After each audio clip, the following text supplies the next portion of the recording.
On the morning of June the 9th, 1984, the cobblestone streets of Bath witnessed one of Britain's most violent crimes.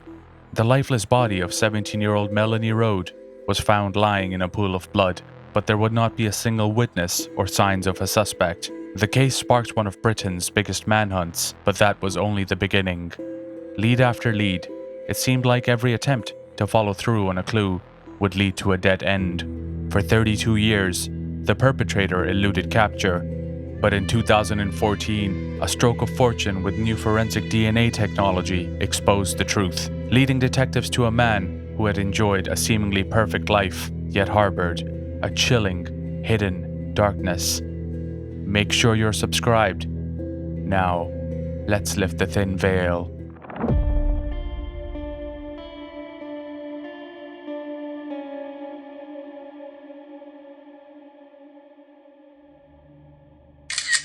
The year was 1984, and it was a sunnier than usual summer that embraced the city of Bath, England, that June. Bath is a city steeped in history and architectural grandeur, nestled in the rolling hills of Somerset. Renowned for its exquisite Georgian buildings and the ancient Roman baths that give the city its name, it is a UNESCO World Heritage Site, attracting visitors from around the globe. The River Avon weaves through the city, adding to its charm. In the 1980s, Bath started to etch its mark in the music scene, becoming one of the United Kingdom's favorite destinations for tourism and nightlife. At 17 and a resident of the city, Melanie Road was a cheery and popular girl with lots of friends at her school. She had two older siblings who lived in different parts of the country at the time, her brother Adrian and her sister Karen. They used to lovingly call her Little Duckling because of the odd glasses she had to wear when she was younger, believing that as she grew older, she would blossom into a beautiful swan. With her father, Tony, who used to work as a clerk for the Ministry of Defense, and her loving mother Jean, a school teacher, she was part of a very closely bonded family. They were constantly moving due to her father's job, yet she never had trouble making friends. Her mother once remarked that she used to bake cupcakes to introduce herself to her classmates. In school, she maintained grades high enough that she was moved a year ahead. She had her A-level exams coming up and had plans to study archaeology at university the following year. Her family used to say that she was a child physically, but had the wisdom and maturity of someone much older. Known for her eclectic taste in music, Melanie used to love to play the guitar. Due to this love for music, she often used to frequent social events all around Bath and enjoyed its nightlife scene. On the 8th of June, she had plans to meet some friends to play some tennis at Francis Hotel in Queen's Square, then later meet up at a nightclub called Beau Nash on Kingston Street. After finishing up her daytime outing, she picked up some flowers for her mother and came home for a change of clothes to meet her friends and boyfriend at Beau Nash later that evening. They spent the night dancing away to disco music, one of the more popular genres in the 80s. Based on her friends' accounts, it was a positive night with laughter and good memories to be had. Nothing out of the ordinary took place. The group stayed at the busy nightclub until it closed at 2 a.m., then began heading to their respective homes, gradually splitting off one by one. When it was Melanie's turn to leave, she reassured her friends that she felt safe walking the final 30 minutes to her house alone. Melanie lived right outside of central Bath, in an upscale suburban neighborhood. Her boyfriend had even offered her a taxi home, but she'd done the walk many times before, and with Bath usually being a safe city at the time, there was no reason for her to be worried about anything bad happening. Melanie said goodbye to her boyfriend and parted ways. She got on Pulteney Bridge to go down Broad Street to her house near St. Stephen's Close, and unfortunately, this was the last time Melanie was seen alive by anyone. Her exact route is mostly unknown because of the suburban sprawl around her house with lots of spanning streets and alleys. In mid-1980s Britain, CCTV in urban areas was far less common than it is today, and it would be decades before mobile phones became a typical item carried by people. There was no way to refer to a camera to track Melanie's last known location, and no way for Melanie to call anyone for help from the quiet suburban streets. It wouldn't be until the next morning, when Jean woke up at around 9 a.m., that she'd notice Melanie's room and her bed were left undisturbed. This was strange, because if Melanie ever were to stay over at a friend's house, then she would always make sure to call and let her mother know. Tony looked at Jean and told her not to worry, reassuring her that Melanie would call soon and let them know she's safe. But what happened next would change the Road family's life forever. Jean heard a human voice outside in the street, but much more tinny and metallic, as if someone was using a loudspeaker. When she looked outside, she saw a police car driving down her street and an officer announcing, "Melanie. Does anyone know Melanie?" through the police car's tannoy system. In a state of panic, she ran outside of her house and chased down the police car until she caught up with it. She started to bang on the trunk till she caught the officer's attention. "Melanie is my daughter," she told the constable. Melanie's body was found 200 yards from the Road family home. It was discovered at around 5 in the morning by Tony Noonan, a milkman, and his 10-year-old son on their daily delivery run. They had noticed a trail of blood starting on St. Stephen's Road and continuing around the corner to a quiet cul-de-sac before making the shocking discovery. She lay in a pool of blood on the footpath, her clothes disturbed, as if someone had taken them off and put them back on. Her blood-soaked underwear lay nearby. Semen was found on her clothes, body, and mouth. Next to her body was a brick wall. Against the wall lay her eyeliner, and on top of the wall lay a wooden keyring with her name inscribed on it. Melanie. In order to find the murderer, they'd have to find out who the victim was first, and this is what led the police down the neighborhood streets, shouting her name in the hopes anyone would respond.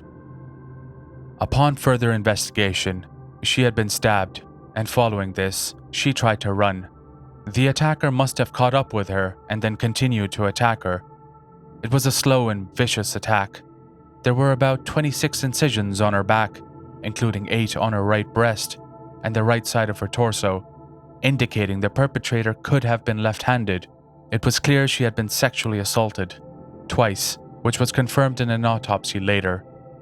This led to important questions like, was it a pair of men that forced themselves upon her, or was it one man who did it twice? Not long after the body's discovery, the scene was swarmed by police constables and crime scene investigators from the Avon and Somerset Constabulary, looking for any clue they could. Early in the investigation, they received calls from 2 witnesses separately, one claiming to have found a bloodstained glove nearby on Lansdowne Grove, and the other from the Lansdowne Grove hotel staff, claiming they'd found a sink in the guest room covered in blood.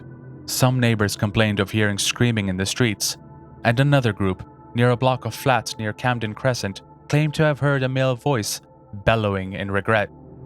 There were also reports that a group of students from Saudi Arabia had hastily left the country that morning, raising suspicions as the staff at Bow Nash did later report as one man described as Arab-looking, acting strange that night.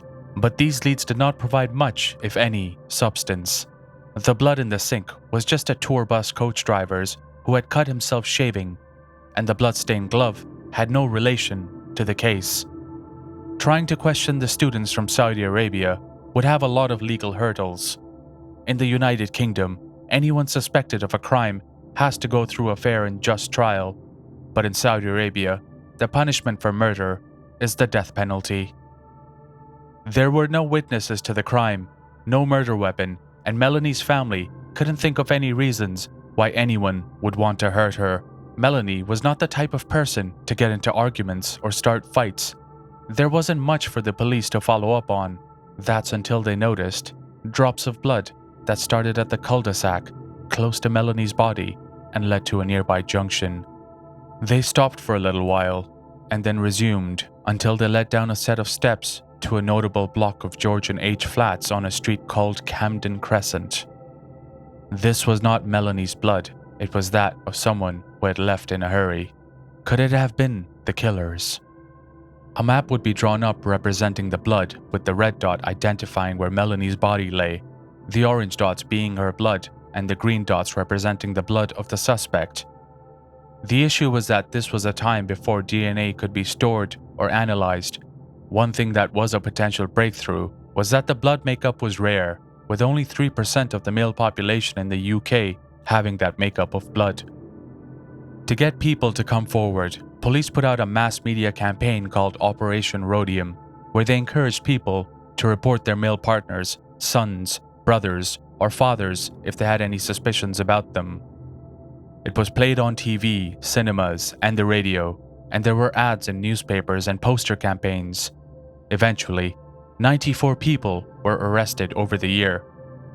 Due to the more relaxed police standards, shall we say, it didn't take much to arrest someone. You would just have to look at a police officer the wrong way or refuse to answer their question.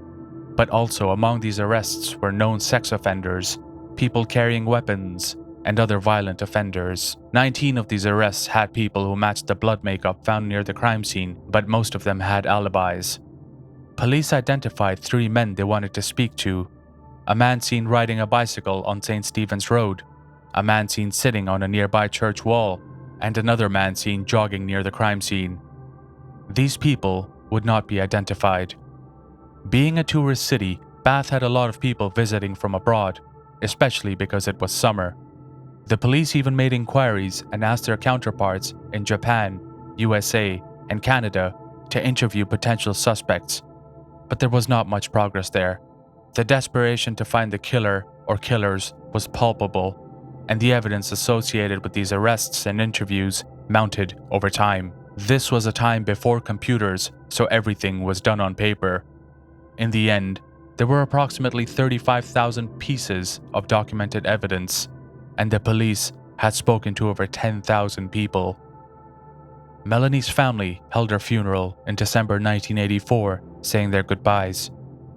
Eventually, months turned into years, and it was time to wind down the investigation. The case was considered cold in 1989, with a skeleton team left to progress any potential leads that might come. A potential breakthrough would arise in 1995 when police departments in the United Kingdom would introduce forensic technology that would allow them to retrieve, log, and store DNA evidence from crime scenes and submit the information to a national DNA database. With this database, they'd be able to cross-reference DNA not just from their own police stations, but from across the country. Police were able to retrieve DNA samples from Melanie's crime scene, which were kept frozen, and build a DNA profile of the killer, which they determined was one person and not 2. The only problem was the fact that the perpetrator would actually need to commit another crime, where his DNA would need to be swabbed. In 1996, on the same date and the same day in the city of Bath, exactly 12 years later, another girl called Melanie Hall went missing after storming out of Cadillac nightclub after an argument with her boyfriend. The police believed her case to be linked to Melanie Road's, that is, until her remains were found in 1997. The DNA found on a rope used to wrap the bin bags confirmed there was no link between the murder of Melanie Hall and Melanie Road. Melanie Hall's case only shared eerie coincidences, with there being no witnesses to the crime, no murder weapon, and under similar circumstances and dates. Over the years, multiple people would be suspected. One prominent suspect would be someone called the Batman Rapist, nicknamed after the fact that he left a Batman baseball cap at one of his crime scenes. Suspects of other violent crimes against women were also crossed off the list over the years, and the case would see another major roadblock for a few years. It was in 2009 when the case was revived by Detective Sergeant Julie McKay when she was tasked to officially form a cold case team. Julie McKay felt a personal connection to this case, as she was just 16 when Melanie was murdered. Like Melanie, she would also frequent the same nightclubs in Bath growing up, as she was also very much into the music scene. Julie had joined the Avon and Somerset Police in 1989, and in 2009 joined the cold case team, co-headed by former police investigator Gary Mason. By this time, DNA technology had evolved enough that they could surmise the ethnicity of the suspect, and they determined he was white. Soon after that, An appeal was made to the media through the BBC, which aired an episode of Crime Watch that featured the case of Melanie Road as it was hitting its 25th anniversary. Suddenly, leads started pouring in, 72 of them. One lead that stood out was a call placed from a nurse who said one of her cancer patients on his deathbed had confessed to killing Melanie. The nurse hadn't provided much information about herself or her patient, and it took a long time to narrow down the potential suspect. But by the time the police were able to figure out who it was, he was already dead and his funeral had taken place. It didn't look like they were getting a DNA sample from him. However, they weren't quite done yet. The police decided to approach the man's hospital and ask them for his blood samples, and they also visited his home, where they were able to obtain his skin cells. When they tested the hospital sample against the suspect's crime scene sample, the match percentage was a partial match, a positive sign.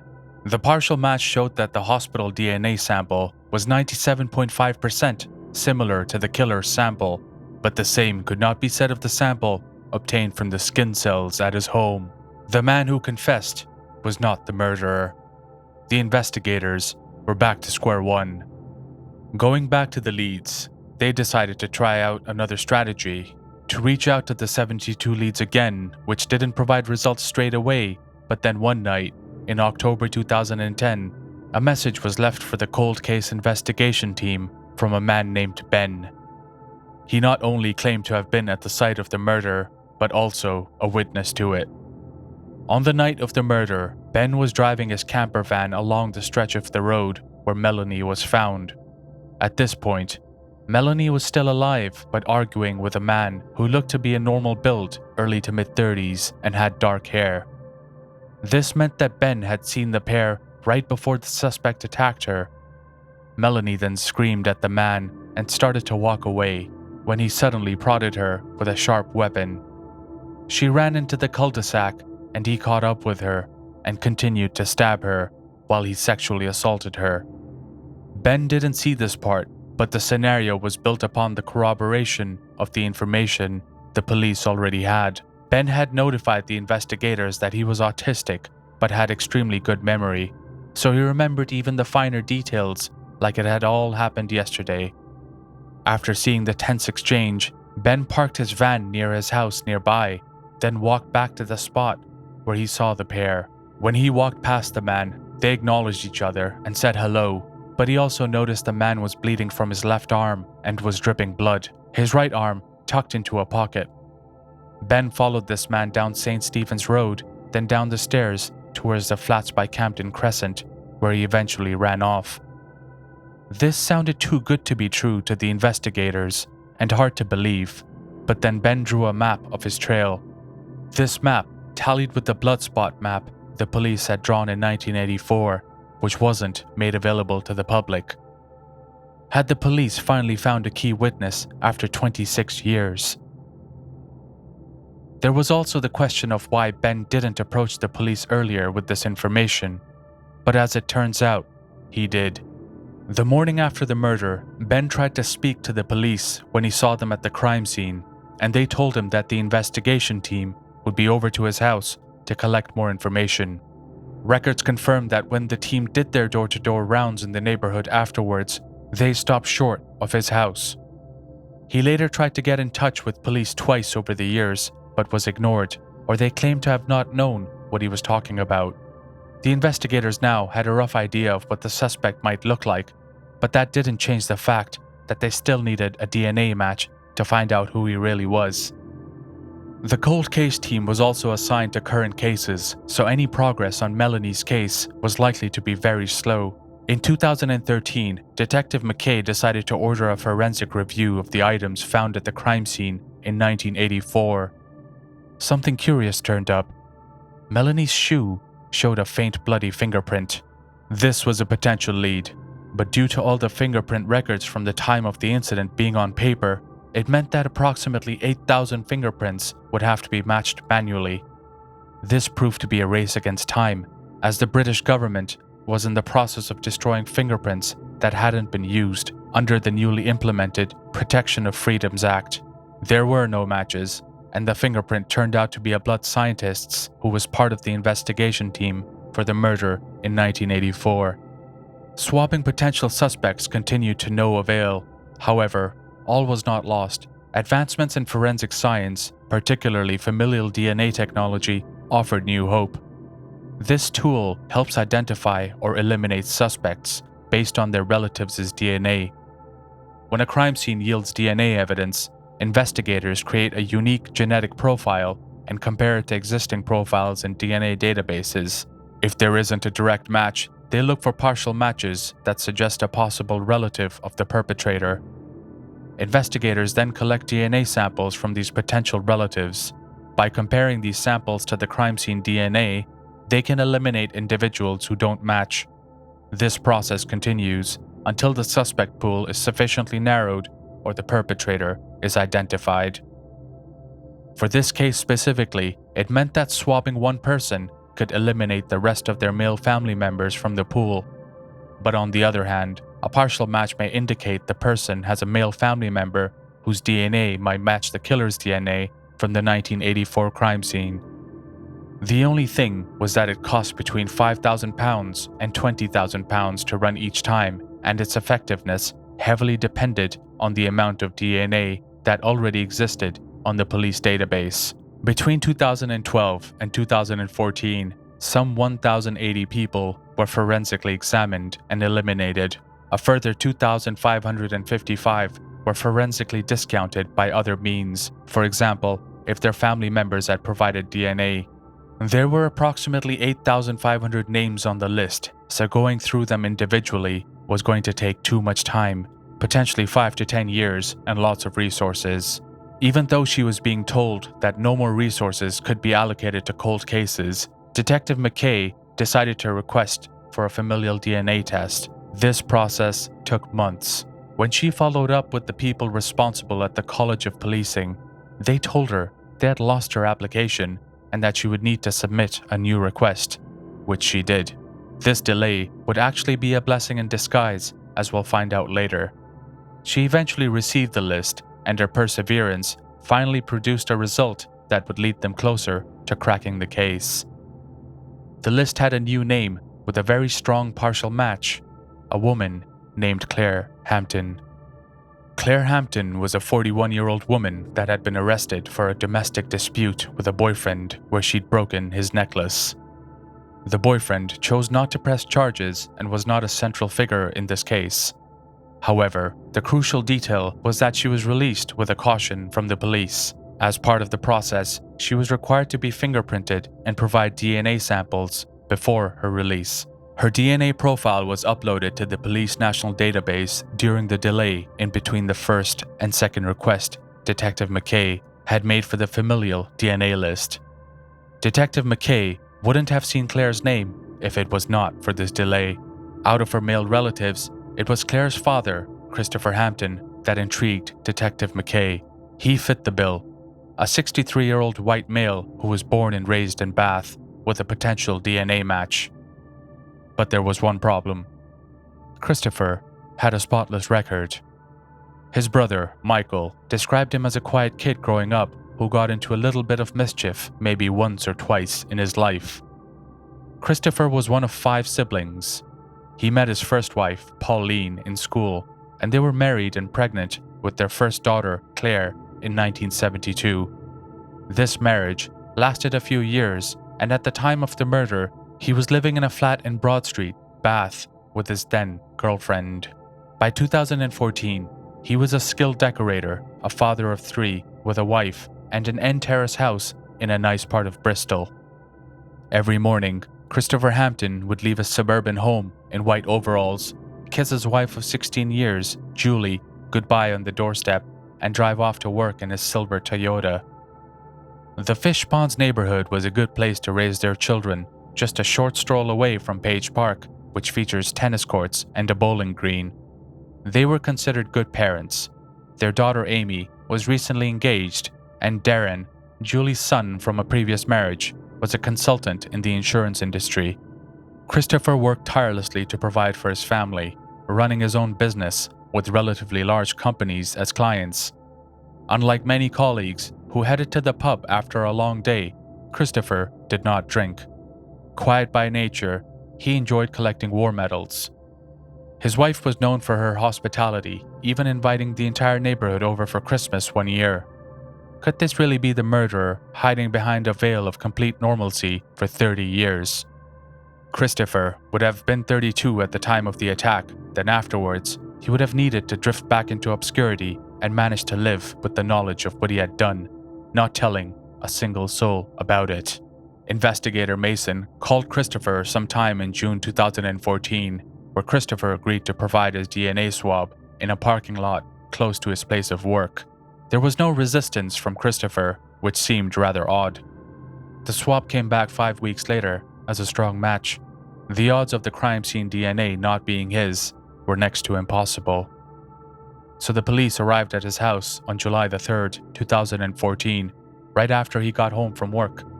When the charges of his suspicion for the murder of Melanie Road were being read out to him as he was being put in cuffs, his wife, Julie, turned to him and said, "It's okay, Chris.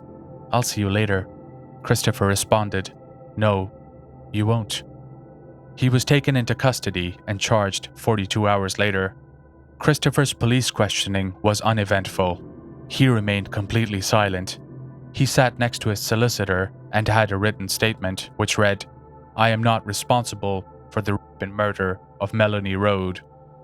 His upcoming trial meant that the prosecution had about 6 months to log all 35,000 units of evidence and find out anything Hampton had done in his past, along with his previous addresses. There was absolutely nothing outside of a minor physical altercation with a family member and looking at adult magazines at work once. His record might have been completely clean, but the DNA evidence played a major role in giving the prosecution enough confidence to convict him. His trial took place on May the 9th, 2016.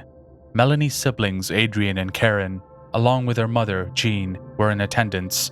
Her father suffered from dementia and was too sick to attend. When Christopher was read his charges, to everyone's shock, he muttered a barely audible word: "Guilty." Christopher's family had no inkling of his secret. Guilty would be the only words Christopher would say for the 2-hour trial. The prosecution, headed by Kate Brunner, brought up the DNA evidence and the fact that he lived on the same street Melanie was murdered on in 1984.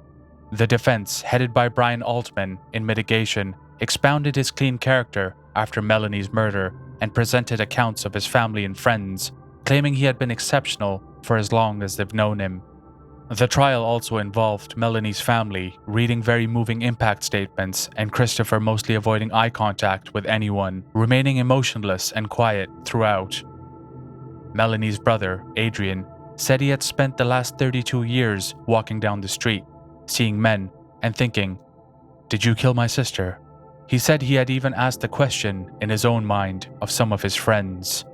On his sentencing remarks, Judge Andrew Popplewell told him, "You lived your family life for all those years, knowing the extreme misery you must have inflicted on your victim's family. You were too callous and cowardly to put an end to their heartache. You will very likely die in prison." Christopher Hampton was sentenced to life in prison with a minimum of 22 years before he would be eligible for parole. Outside a sick desire for sexual gratification, there was never a reason or motive provided for the murder, and the murder weapon was never found either. While Christopher might not have led the life of a hardened criminal, it begs the question, what came over him to harm and kill an innocent girl? Was it just a one-time thing, or did Christopher have other victims? Christopher might have built a happy life with a family and a beautiful home, but he robbed the opportunity from someone else to do the same. The Road family were finally provided the closure they needed after 32 years. But for the Hampton family, their questions were just beginning. Thank you for listening. Make sure you're subscribed to my channel.